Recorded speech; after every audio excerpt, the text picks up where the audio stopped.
யோவான் 1 ஆதியிலே வார்த்தை இருந்தது. அந்த வார்த்தை தேவனிடத்தில் இருந்தது. அந்த வார்த்தை தேவனாயிருந்தது. அவர் ஆதியிலே தேவனோடு இருந்தார். சகலமும் அவர் மூலமாய் உண்டாயிற்று. உண்டானதொன்றும் அவராலே அல்லாமல் உண்டாகவில்லை. அவருக்குள் ஜீவன் இருந்தது. அந்த ஜீவன் மனுஷருக்கு ஒளியாயிருந்தது. அந்த ஒளி இருளிலே பிரகாசிக்கிறது. இருளானது அதை பற்றி கொள்ளவில்லை. தேவனால் அனுப்பப்பட்ட ஒரு மனுஷன் இருந்தான்.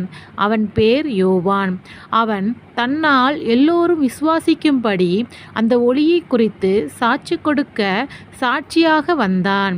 அவன் அந்த ஒளி அல்ல, அந்த ஒளியை குறித்து சாட்சி கொடுக்க வந்தவனாயிருந்தான். உலகத்திலே வந்து எந்த மனுஷனையும் பிரகாசிப்பிக்கிற ஒளியே அந்த மெய்யான ஒளி. அவர் உலகத்தில் இருந்தார். உலகம் அவர் மூலமாய் உண்டாயிற்று. உலகமோ அவரை அறியவில்லை. அவர் தமக்கு சொந்தமானதிலே வந்தார். அவருக்கு சொந்தமானவர்களோ அவரை ஏற்றுக்கொள்ளவில்லை.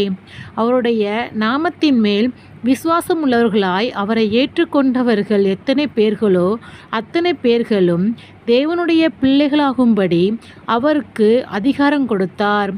அவர்கள் இரத்தத்தினாலாவது மாம்ச சிந்தையினாலாவது புருஷனுடைய சித்தத்தினாலாவது பிறவாமல் தேவனாலே பிறந்தவர்கள். அந்த வார்த்தை மாம்சமாகி கிருபையினாலும் சத்தியத்தினாலும் நிறைந்தவராய் நமக்குள்ளே வாசம் பண்ணினார். அவருடைய மகிமையை கண்டோம். அது பிதாவுக்கு ஒரே பேரானவருடைய மகிமைக்கு ஏற்ற மகிமையாகவே இருந்தது. யோவான் அவரை குறித்து சாட்சி கொடுத்து, எனக்கு பின் வருகிறவர் எனக்கு முன்னிருந்தவர், ஆகையால் அவர் என்னிலும் மேன்மை உள்ளவர் என்று நான் சொல்லியிருந்தேன்.